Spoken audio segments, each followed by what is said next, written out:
السلام عليكم ورحمة الله وبركاته. الحمد لله حمدا طيبا مباركا فيه كما ينبغي لجلال وجهه وعظيم سلطانه سبحانه وتعالى، لا نحصي ثناء عليه هو كما أثنى على نفسه. وأشهد أن لا إله إلا الله وحده لا شريك له، وأشهد أن محمدًا عبده ورسوله صلى الله عليه وعلى آله وسلم. أما بعد، أيها الإخوة، إنه حبيب لنفسي أن أجلس فيما بينكم.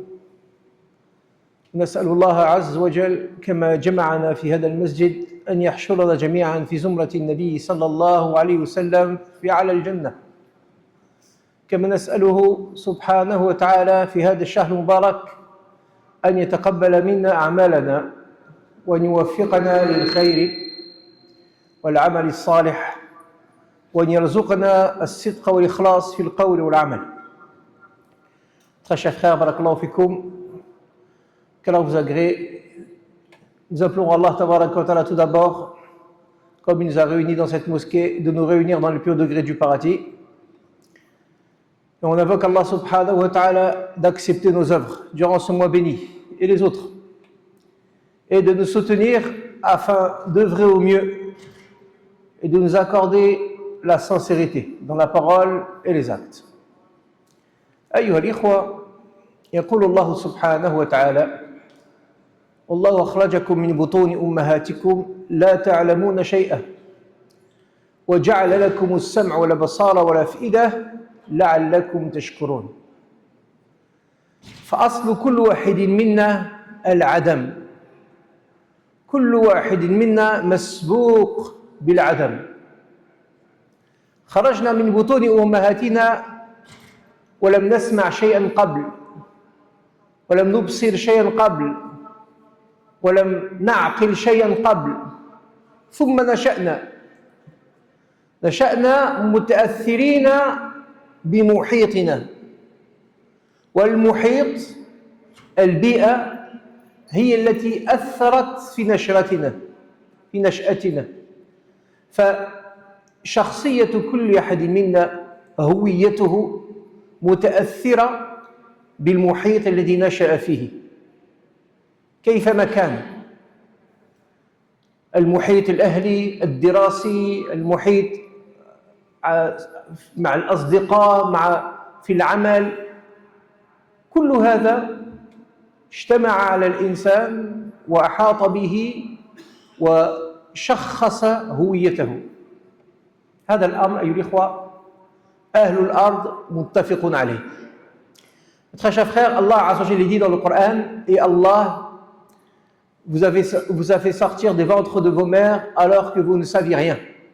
Et puis, il vous a accordé la vue, l'ouïe et le cœur afin que vous soyez reconnaissants. Effectivement, chacun d'entre nous est précédé du néant. Chacun d'entre nous, avant qu'il sorte du ventre de sa mère, il n'a jamais rien entendu de perceptible. Il n'avait jamais rien vu encore, jamais rien compris encore. Son champ de compréhension, il n'était pas encore mis en place. Son champ de raisonnement, il n'était pas encore actif. Et puis il est sorti du ventre de sa mère, et là, il a grandi, il s'est épanoui. Et son épanouissement a été influencé par son environnement. Enfin, l'environnement de chacun, c'est lui qui va façonner, qui va construire notre identité, notre personnalité. Et ça, c'est une évidence. L'environnement, il a un impact. Il nous influence, sans aucun doute. Tous les gens habitant sur Terre sont d'accord. Naam ayyuhal ikhwa. فَمَا مِنَّا إِلَّا وَقَدْ تَأَثَّرَ. Ouais.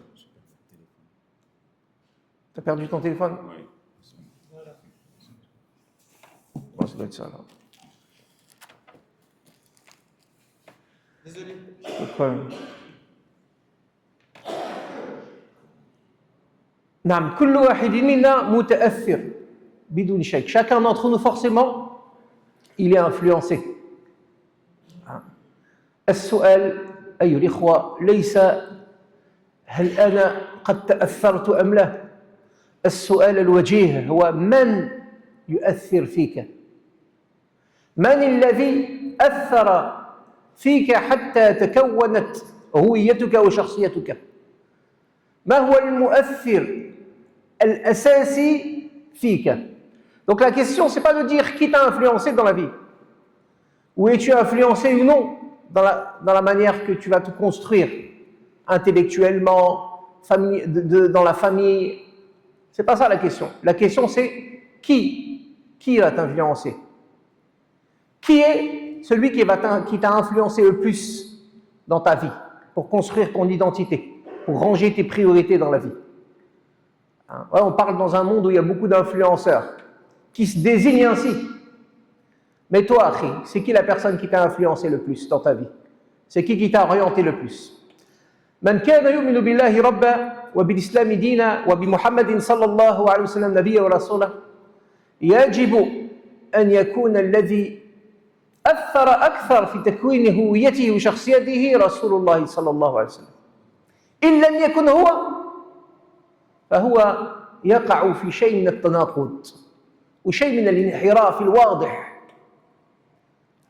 إن لم يكن رسول الله صلى الله عليه وسلم هو المؤثر الأساسي، إن لم يكن رسول الله صلى الله عليه وسلم هو المؤثر الأساسي في حياتنا نحن في إشكال كبير. Celui qui croit en Allah en tant que Seigneur et à Mohammed en tant que prophète, sallallahu alayhi wa sallam, et à l'islam en tant que religion, celui qui doit l'influencer principalement, son influenceur principal dans sa vie pour façonner et construire son identité et sa personnalité, ça doit être le prophète sallallahu alayhi wa sallam. Si c'est pas lui, tu as un problème. Si c'est pas lui, il y a une contradiction. Il y a une incohérence entre ce que tu prétends être et ce que tu es réellement. Entre tes déclarations en disant j'atteste qu'Allah est le seul et digne d'être à qui on doit vouer une adoration exclusive, et j'atteste que Mohammed est le messager d'Allah. Il y a un décalage entre ce que tu déclares et ce que tu es vraiment. Donc notre premier influenceur, c'est Mohammed sallallahu alayhi wa sallam. Et ça, c'est une obligation musulmane. هذا واجب أيها الإخوة. ولذلك النبي صلى الله عليه وسلم تعرض للناس قال للناس صلوا كما رأيتموني أصلي خذوا عني مناسككم حث الناس حتى يتخذ قدوة. والله عز وجل وصفه في كتاب الله عز وجل بالأسوة، الأسوة الحسنة التي تتبع. ونيل محبة الله تبارك وتعالى لا تكون إلا باتباع الرسول صلى الله عليه وسلم عليه الصلاة والسلام. قل إن كنتم تحبون الله فاتبعوني يحببكم الله ويغفر لكم ذنوبكم. فمحبة الله عز وجل لنا مشروطة باتباعنا لرسول الله صلى الله عليه وسلم. فهو الذي ينبغي يؤثر فينا أكثر. Et c'est une obligation religieuse d'obéir au prophète sallallahu alayhi wa sallam et de l'accepter comme le premier influenceur dans notre vie. Et le messager sallallahu alayhi wa sallam, c'est pour ça qu'il s'est exposé aux gens. Alayhi salatu wa sallam. Il s'est ouvert aux gens, il a exposé sa vie pour qu'on le prenne comme modèle et exemple. Et Allah dit dans le Coran qu'il est un bon exemple à suivre. Alayhi salatu wa sallam. Il est un bon exemple à imiter, alayhi salatu wa sallam. C'est pour ça qu'il dit aux gens, priez comme vous me voyez prier, prenez-moi le rite du pèlerinage, afin qu'on le reprenne comme exemple, car il est le meilleur des hommes, alayhi salatu wa sallam. هذا أيها الإخوة حاصل واضح. ومن خرج عن هذا فيسأل إيمانه. ولكن أيها الإخوة ما دام علمنا جميعا أن المؤثر الحقيقي والأساسي فينا يجب أن يكون الرسول صلى الله عليه وسلم، فنسأل معا كيف نقتدي برسول الله صلى الله عليه وسلم؟ كثير من الناس يزعمون ذلك، لكن ما هي القدوة الحسنة الطيبة المثلى للاقتداء برسول الله صلى الله عليه وسلم؟ Après s'être posé cette question, et après y avoir répondu avec certitude, la deuxième question qu'on peut se poser, frère, c'est Comment suivre le prophète sallallahu alayhi wa sallam? Il faut des modèles. Quel est l'exemple pour bien suivre le prophète sallallahu alayhi wa sallam? Il y a plein de gens qui prétendent plein de choses. Mais il y a des réalités à laquelle il faut se cramponner. Donc on a besoin d'un retour, on a besoin d'une image. Quelles sont les meilleures personnes qui ont suivi le prophète sallallahu alayhi wa sallam? لا نجد أحسن ممن اقتدى برسول صلى الله عليه وسلم من أصحاب رسول الله صلى الله عليه وسلم. هذا يريح هذا التسلسل الفكري أساس في منهجنا. ما لا يتم الواجب إلا به فهو واجب. فما دام اتباع الرسول صلى الله عليه وسلم واجبا فالرجوع إلى الصحابة رضي الله عنهم لحسن الاقتداء برسول الله صلى الله عليه وسلم كذلك واجب. لن تجد من اقتفى آثار النبي صلى الله عليه وسلم أحسن مما اقتفى به أصحابه عليهم رضوان الله. Et puis, les Sahaba radiallahu anhum sont le meilleur modèle, les meilleurs qui ont suivi le prophète sallallahu alayhi wa sallam. Personne n'aura suivi mieux le prophète sallallahu alayhi wa sallam que les Sahaba radiallahu anhum.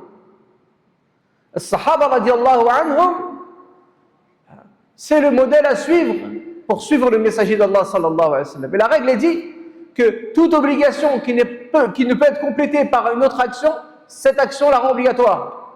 C'est-à-dire si on est obligé de suivre le prophète sallallahu alayhi wa sallam, mais qu'on ne peut le faire qu'en suivant convenablement les sahaba radiallahu anhum, on devra suivre les sahaba radiallahu anhum. Ça devient également une obligation générale dans notre religion.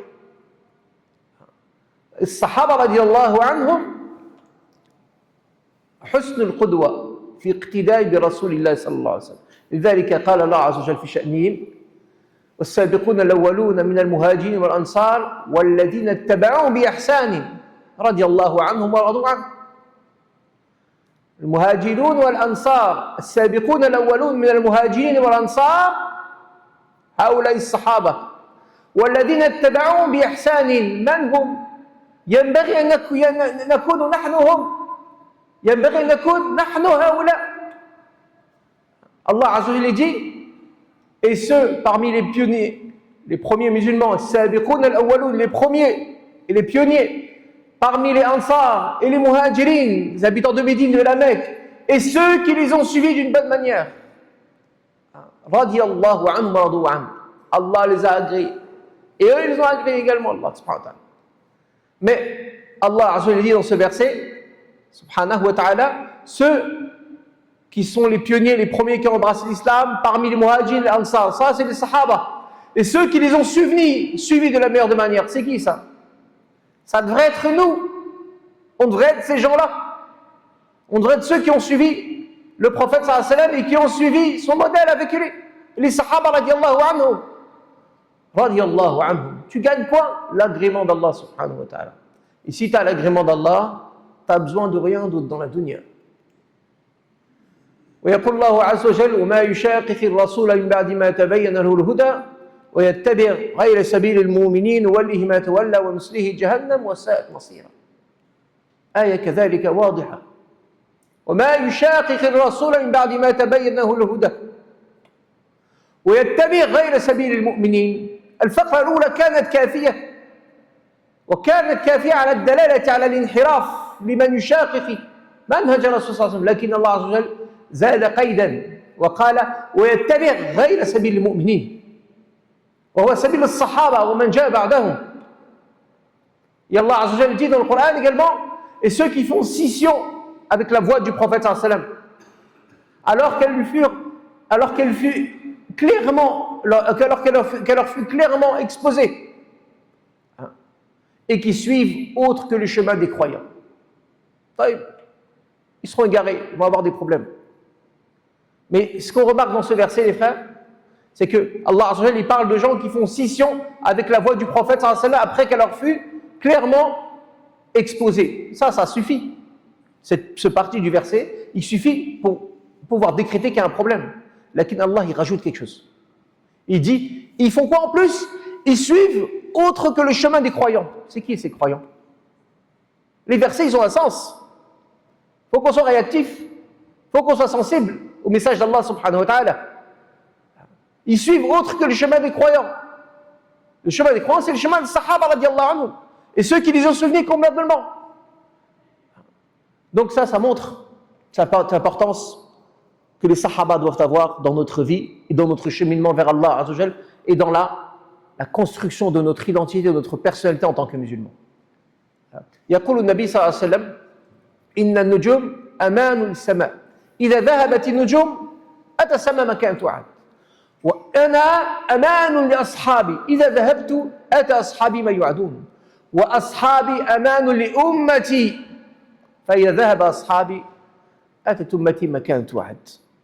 ما معنى هذا الحديث؟ هذا الحديث الذي أخرجه مسلم يقول لنا ما دامت النجوم في السماء فالسماء آمنة من المدى آمنة من الانشقاق ولكن إذا انكدرت النجوم فطرت السماء لكن ما دامت النجوم موجودة خلاص السماء آمنة. يقول صلى الله عليه وسلم وأنا أمان لأصحابي أي ما دام كان النبي صلى الله عليه وسلم معهم فالصحابة في أمان عن ماذا؟ أمان أن يقع الخلاف والنزاع والحرب والشقاق فيما بين المسلمين. لما كان النبي صلى الله عليه وسلم فيما بينهم مع كثرة محاولات المنافقين لم تنجح هذه المحاولات لأن النبي صلى الله عليه وسلم معهم الوحي لا يزال ينزل فلا ما استطاعوا ما نجحوا في زرع الفتن فيما بين المسلمين. لكن لما توفي الرسول صلى الله عليه وسلم وقعت الفتن وهذا هو الشاهد. الرسول صلى الله عليه وسلم يقول وأصحابي أمان لأمتي الأمة جميعا إلى يومنا هذا وبعد ذلك أمان من ماذا؟ الصحابة رضي الله عنه أمانة ألا يدخل في الدين ما ليس منه. ما دام الصحابة رضي الله عنهم موجودين حاضرين لا يستطيع أحد أن يدخل في الدين ما ليس منه سواء في الإيمان أو في العبادات أو في أي شيء. البدع ما كان ممكن تنتشر ما دام الصحابة موجود لأن إذا جاء أحد ونطق بشيء مخالف للعقيدة والتوحيد الصحابة يقولون لا نحن القرآن كان ينزل على الرسول نحن حاضرين ليس هكذا. إذا جاء أحد فصلى بصلاة غريبة خارجة عن سنة الصحابة يقول نحن كنا نصلي مع الرسول صلى الله عليه وسلم ولا رسول صلى الله عليه وسلم. إذا جاء أحد قرأ القرآن ذكر الله لكن على غير منهج الرسول صلى الله عليه وسلم يقول الصحابي أنا سمعت الرسول صلى الله عليه وسلم يقرأ القرآن بأذنين هذين أنا رأيت النبي صلى الله عليه وسلم يذكر الله سمعته لم يذكر الله هكذا ولم يقرأ هكذا. فالصحابة أمان لصحة هذا الدين. رأيتم يعني منزلة الصحابة رضي الله عنهم. Et dans ce hadith, Inch'Allah, le prophète sallallahu alayhi wa sallam dit les étoiles sont garantes du ciel.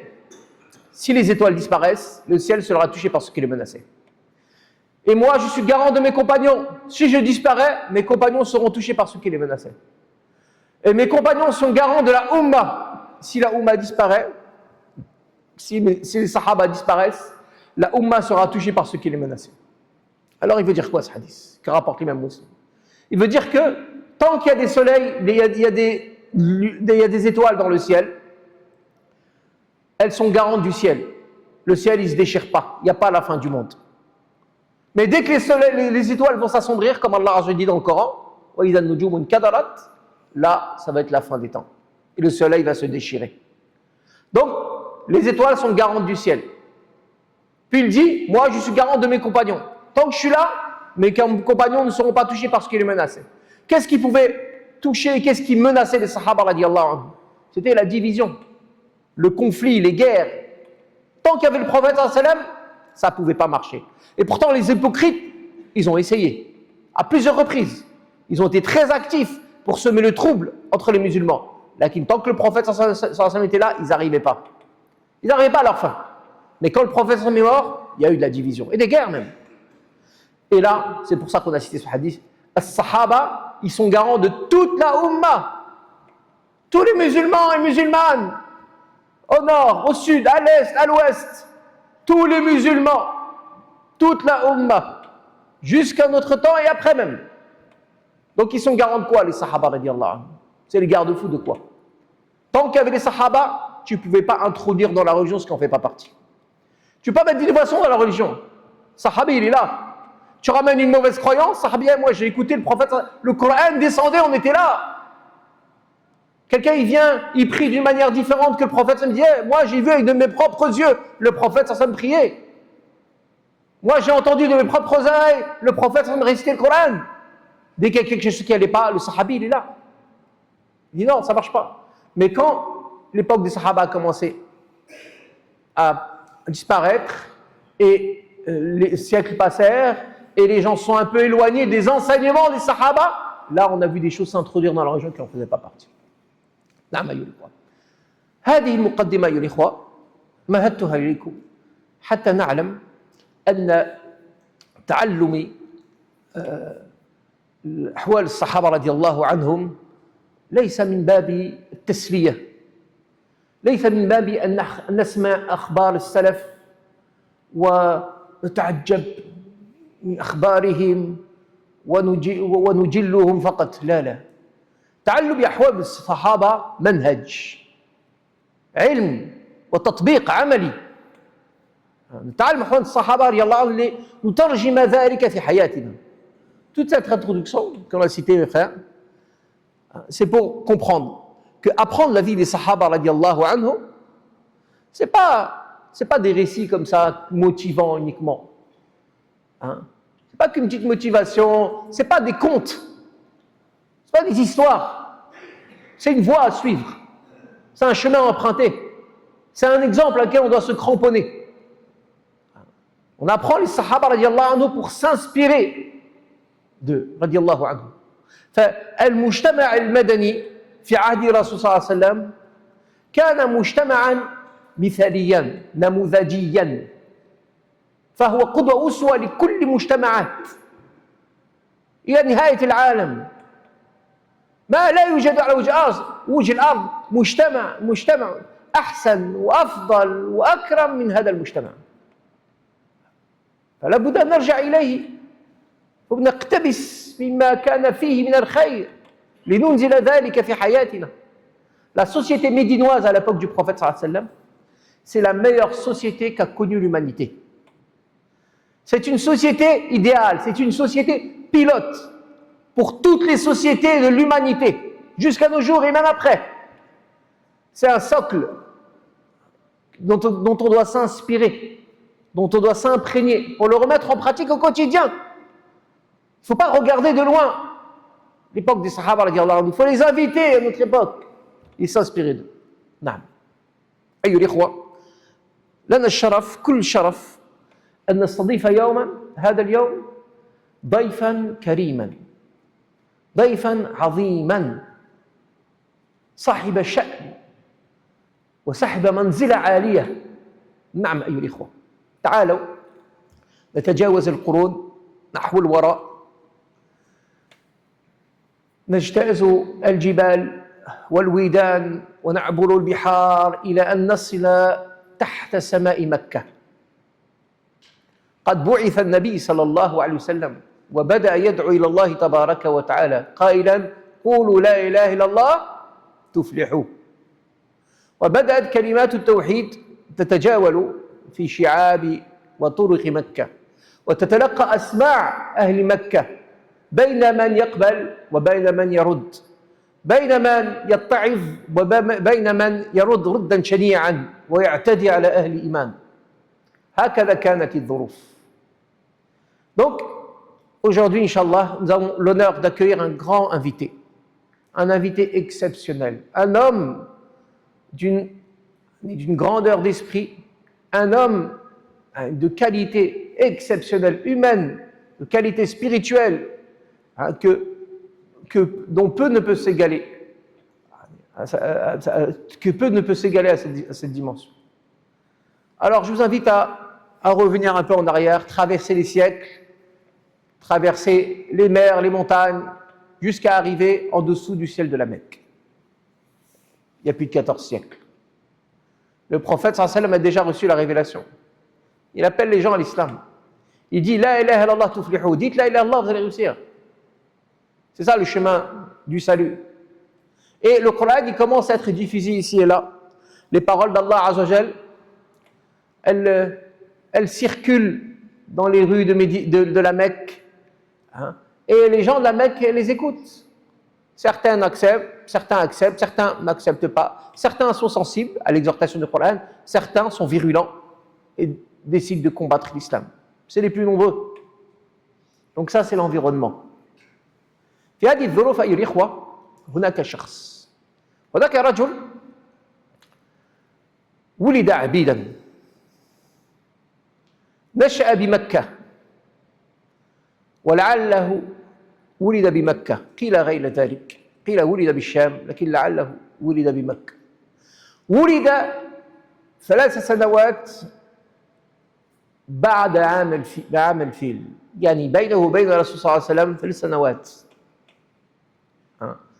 وكما قلنا نشأ عبيدا فحياته حياة العبيد لا حق في يومه ولا أمل في غده وكان لبني عبد الدار وكان في يد أمية بن خلف وكان هذا الرجل ولو نشأ هكذا يمتاز ببعض الميزات الإيجابية كان صاحب عقل ناضج وقلب سليم ونفس زكية وروح طيبة وبينما هو هكذا فالتقى بالرسول صلى الله عليه وسلم وأبي بكر أكثر من مرة وتأثر بكلام النبي صلى الله عليه وسلم تأثر بالقرآن وكانت دعوة الرسول صلى الله عليه وسلم القرآن فقرر أن يدخل في الإسلام. Et alors que le prophète sallallahu alayhi wa sallam était ainsi et qu'on a posé le décor, il y avait un homme qui vivait à la Mecque, qui est né à la Mecque, sans doute né à la Mecque, peut-être Hicham, et qui est né 3 ans après l'année de l'éléphant. C'est-à-dire qu'entre le prophète sallallahu alayhi wa sallam et lui, il y a 3 ans d'écart. Et c'était un esclave. Il a grandi ainsi. Il était d'origine de l'Abyssinie, l'Éthiopie actuelle. L'esclave qui n'a pas de droit dans son jour, chaque jour, dans son jour courant, et pas d'espoir dans son lendemain. Il vivait ainsi, il appartenait à la tribu de Bani Abd-Dar, et plus précisément, il était entre les mains de Umayya ibn Khalaf. Alors cet homme, malgré sa situation, il avait quand même des qualités exceptionnelles.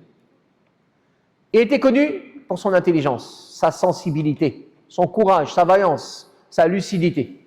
Et ça, c'est des qualités que chacun a, mais il faut les mettre à disposition de la vérité. Face à Sahabi radiallahu anhu, il a rencontré à plusieurs reprises Abu Bakr, le prophète ainsi qu'Abu Bakr. Et à force d'écouter le Coran, il décide de rentrer dans l'islam. نعم. ولكن أيها الإخوة الظروف في مكة كانت خناقة معادية للإسلام والمسلمين لذلك كان في أول الأمر أن يكتم كل مسلم إسلامه إذا اعتنق الإيمان والإسلام يكتم ذلك ولا يخبر أحدا. لماذا؟ لأن صناديد قريش حكام قريش كانوا إذا علموا أن أحدا أسلم يمسكوه وينزل عليه التعذيب.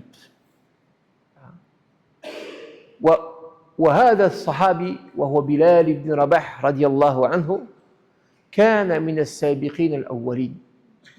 أسلم قيل هو السابع السبع رضي الله عنه. وعندما أسلم كان يعلم ذلك كله ولكن أسلم ولا يبالي. أسلم بالكلية. أسلم ولا يبالي ولا يلتفت إلى ما قد يقع عليه. أسلم رضي الله عنه بقلبه وروحه وكيانه رضي الله عنه. Bilal ibn Rabah, notre compagnon exceptionnel رضي الله عنه, à force d'écouter le prophète sallallahu alayhi wa sallam, d'écouter le Coran, il décide d'embrasser l'islam. Mais c'est quoi l'environnement à la Mecque? L'ambiance à la Mecque, elle n'est pas très paisible pour les musulmans. C'est une ambiance étouffante, une ambiance agressive pour les musulmans. Celui qui embrasse l'islam, si les dignitaires l'attrapent, ils le torturent, ils le maltraitent. Et les exemples sont très nombreux. C'est pour ça qu'au début, le prophète sallallahu alayhi wa sallam leur a dit « dissimulez votre islam ». Si vous embrassez l'islam, dissimulez-le pour l'instant. Mais Bilal radiallahu anhu, il décide d'embrasser l'islam. Tout en connaissant les conséquences, il décide d'embrasser l'islam, peu importe ce qui se passe, sans réserve, sans prendre peur, sans prendre en considération des conséquences, radiallahu anhu. Il embrasse l'islam totalement, entièrement, avec une soumission totale. Son âme embrasse l'islam, son âme se soumet, son corps se soumet, son cœur se soumet, radiallahu anhu. هكذا رضي الله عنه أسلم بلال بن رباح رضي الله عنه وحاول أن يكتم إسلامه ولكن الإسلام يظهر. الإسلام يظهر، لا يمكن أن يبقى مكتوما. وكان ابن عباس رضي الله عنهما يقول إن للحسنات لنورا في القلب وضياء في الوجه. الحسنات تظهر في الوجه، تظهر في القلب، ولذلك علم أمية بن خلف وغيره أنه قد أسلم. Donc Bilal, c'est ce qu'il a, il a bien essayé de dissimuler son islam, de le cacher. Mais vous savez, l'islam, ça se voit. L'islam, ça prend vie, ça s'extériorise naturellement. Et comme disait Abdullah ibn Abbas, radiallahu anhuma, il disait dans les hasanat, il y a une lumière dans le cœur et une lueur dans le visage. Donc, Umayy ibn Khalaf et ses amis, ils ont su que Bilal avait embrassé l'islam. فلما أسلم بلال رضي الله عنه وعلموا ذلك أنزلوا عليه أنواع التعذيب كله.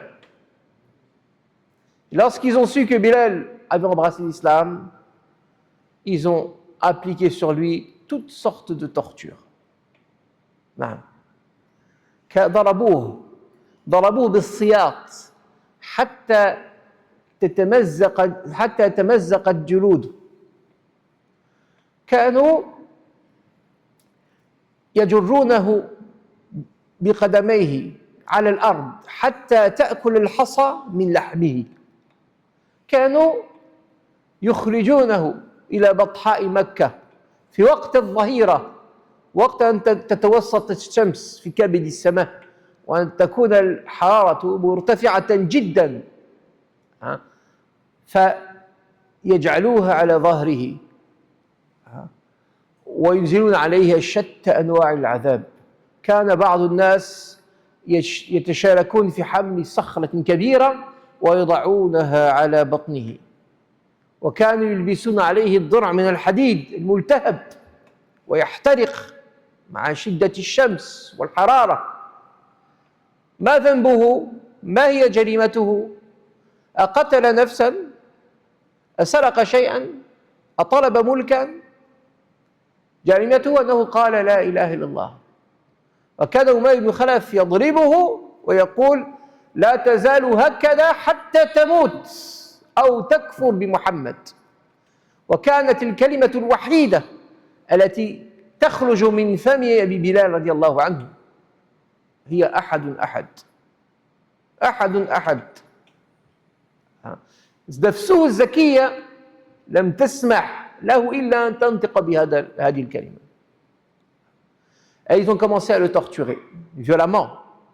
C'est le premier esclave à avoir embrassé l'islam. Imaginez-vous l'affront. Ils ont voulu donner un exemple pour pas que ça se propage.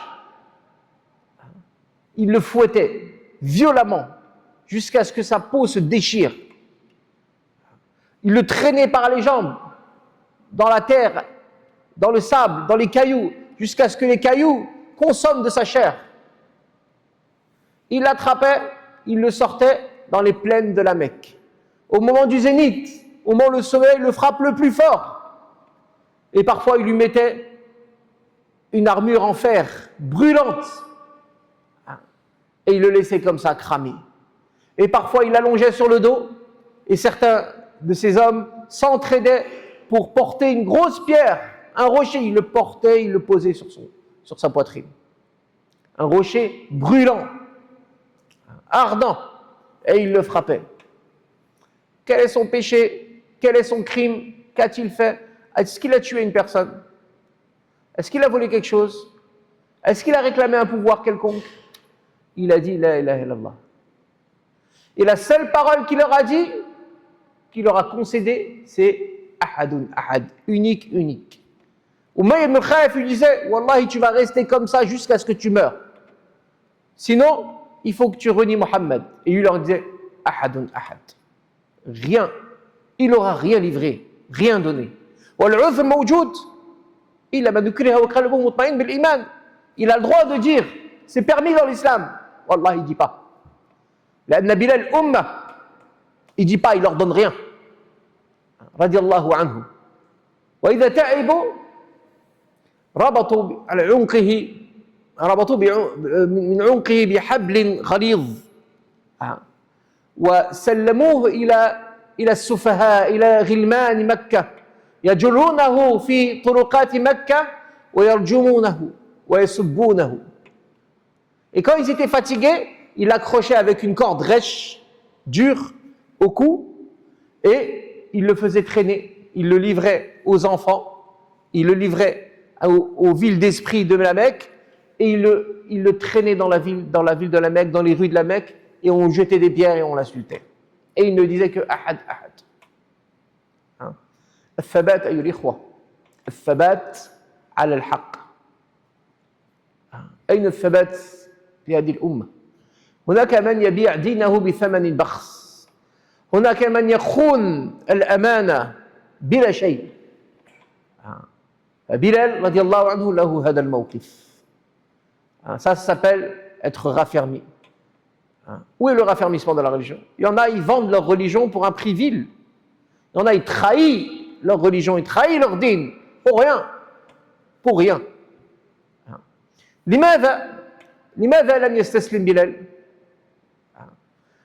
بلال لم يستسلم الإخوة لأنه علم يقينا أن الإسلام هو الحق ولا حق بعده.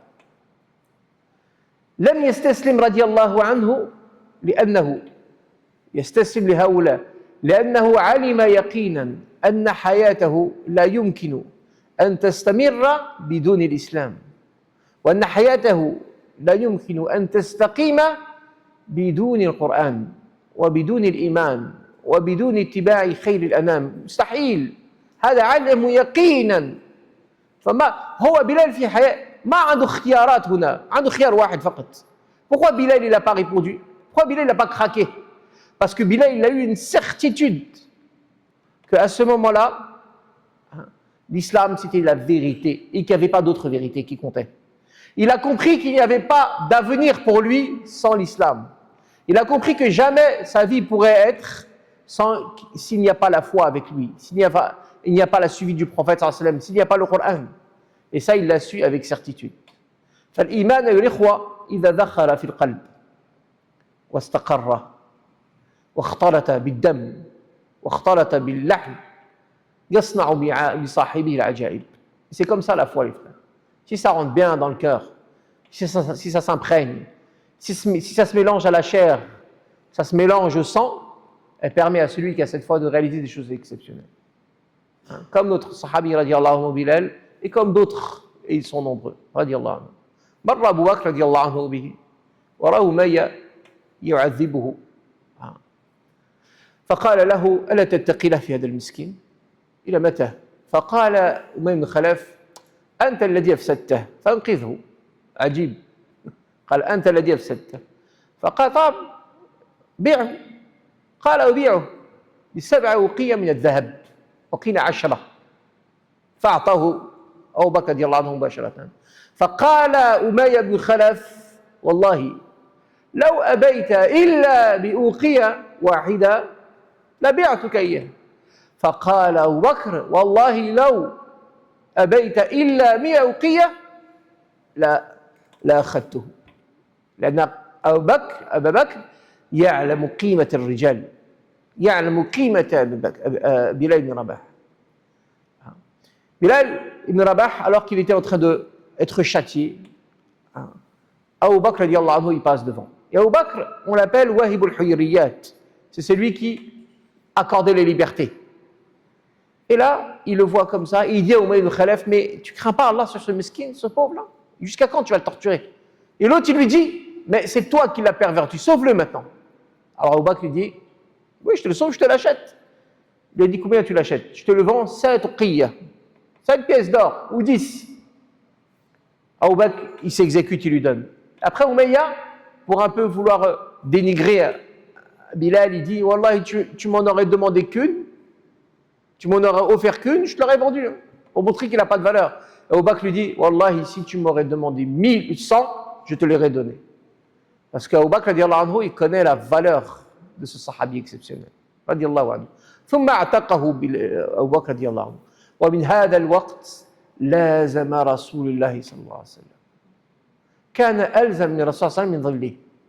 إذا خرج عليه الصلاة والسلام خرج معه. إذا صلى معه. إذا جلس معه. كان من ألزم الناس بالرسول صلى الله عليه وسلم. Et puis Abu Bakr, il a franchi direct. Et là, Bilal, il est allé à la rencontre du prophète sallallahu alayhi wa sallam, qui fut très heureux de le voir embrasser l'islam. Et Abu Bakr, et Bilal est devenu le compagnon le plus proche du prophète sallallahu alayhi wa sallam. Le plus attaché au prophète sallallahu alayhi wa sallam. Où qu'il allait, il le trouvait. Abu Bakr, le prophète sortait, il y avait Bilal derrière. Bilal. Le prophète rentrait, il y avait Bilal derrière. Le prophète priait, il y avait Bilal pas loin. Il est devenu un des plus proches du prophète sallallahu alayhi wa sallam. وشهد المشاهد كلها يا الإخوة. هاجر إلى المدينة، شهد بدر، أحد، كل الغزوات. Et il a participé à toutes les batailles, radiallahu anhu. Il a immigré jusqu'à Médine et il a participé à toutes les batailles. C'était le plus vaillant, parmi les plus vaillants des Sahaba, radiallahu anhu, et le plus courageux, radiallahu anhu. ثم أمشي مع بلال رضي الله عنه حتى فتح مكة. لما فتحت مكة أيها الإخوة دخل المسلمون وهم 10,000. دخل النبي صلى الله عليه وسلم الكعبة وادخل معه بلال وأسامة بن زيد وعثمان بن طلحة فقط. ثم جاء وقت الظهر فأمر النبي صلى الله عليه وسلم بلالا أن يرتقي فوق الكعبة وأن يؤذن. فأرسل بلال صوته الجهير بكلمات التوحيد رفعها نحو السماء. الله أكبر الله أكبر. عجيب هذا المشهد أيها الأخوة. عجيب كيف تتقلب الأحوال. منذ 15 سنة كان بلال يعذب يضرب يجر في طرقات وشعب مكة يستهان به. الآن بلال فوق الكعبة يؤذن. أين أبو جهل في هذه اللحظة؟ أين أبو لهب؟ أين أمية بن خلف؟ كلهم في النار. كلهم يعذبون في قبورهم. وأين بلال؟ فوق الكعبة.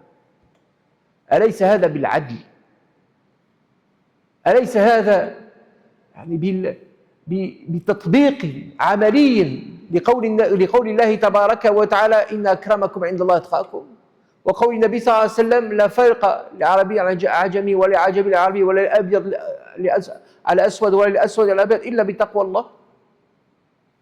أليس هذا يوم انتصار للمساكين والمستضعفين؟ انظروا كيف الإيمان يرفع بصاحبه.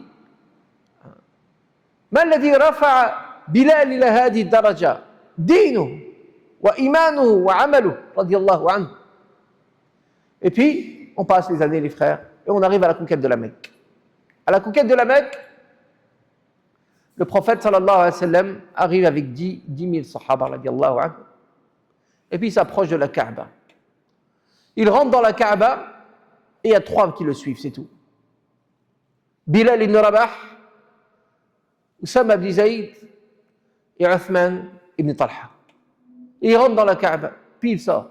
Et il vient à l'heure du Dhuhr.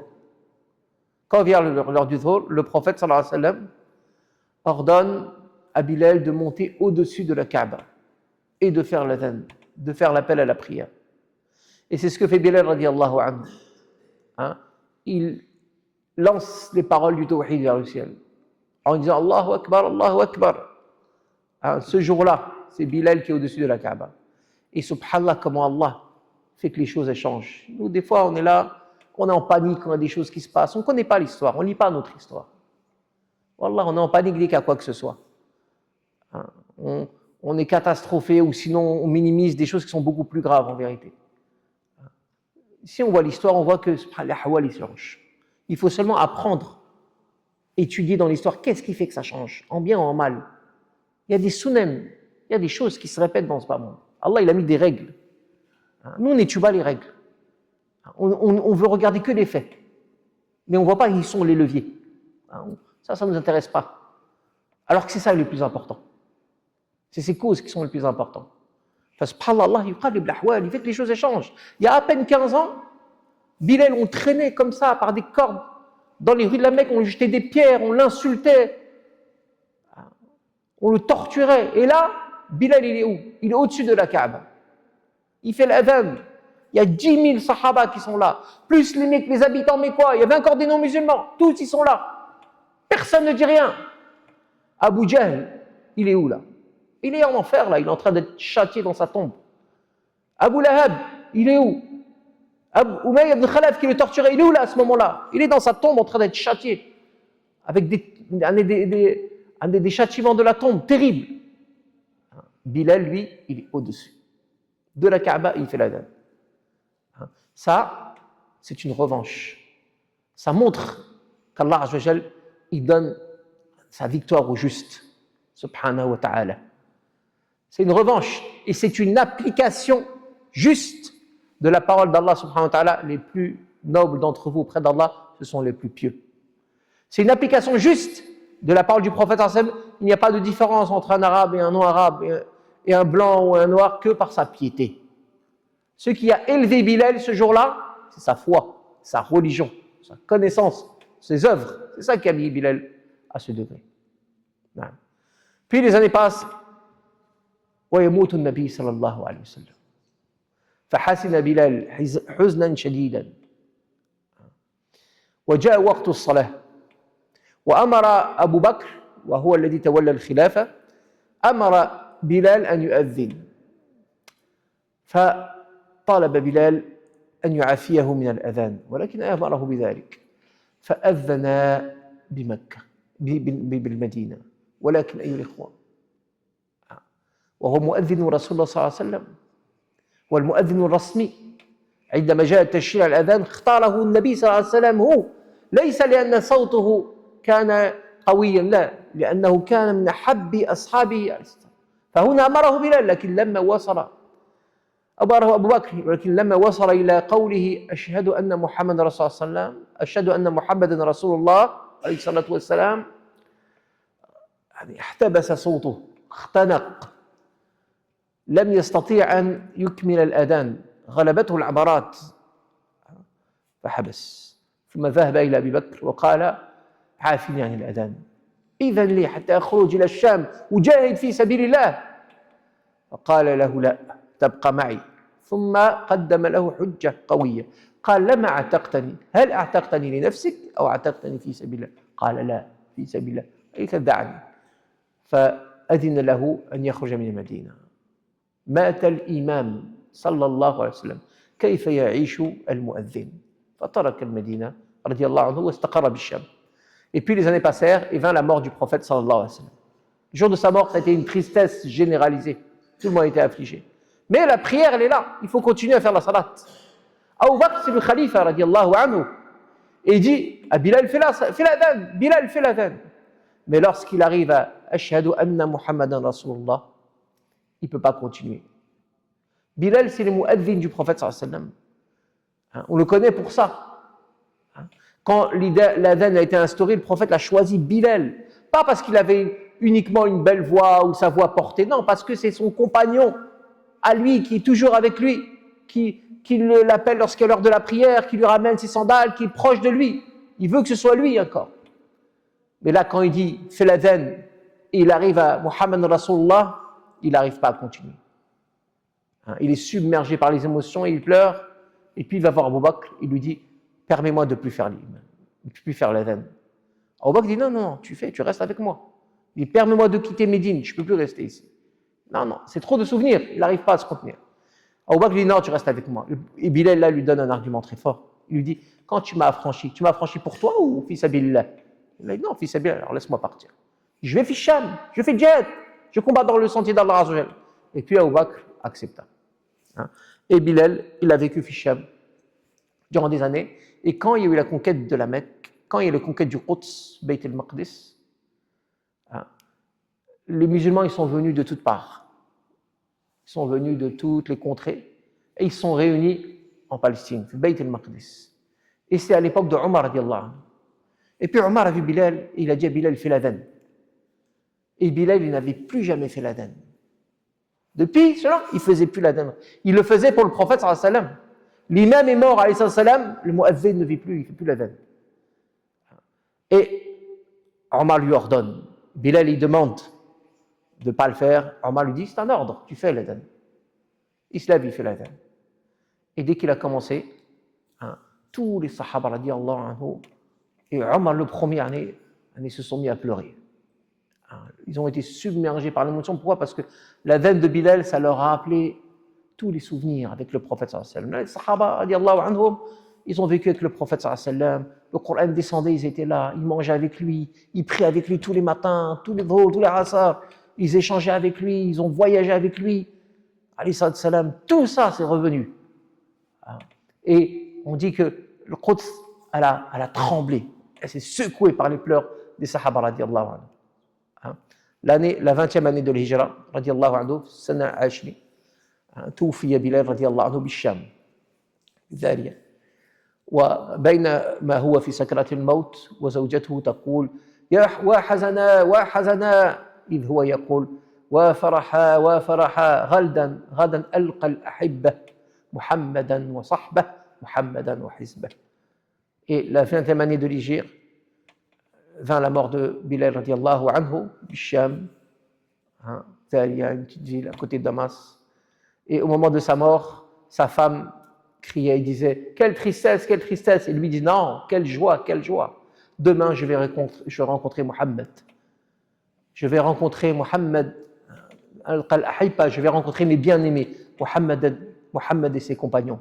Mohammed et ses compagnons. » Et Bilal radiallahu anhu, il fait partie des Mubashirin bil Jannah. Car une fois, le prophète lui a dit « Ya Bilal, dis-moi l'œuvre que tu espères le plus auprès d'Allah, car cette nuit j'ai entendu le bruit de tes pas au paradis. » Il lui a dit, Ya Rasulallah, il n'y a pas une œuvre que j'espère le plus que lorsque je me purifie, je fais mes ablutions, de jour comme de nuit, je prie.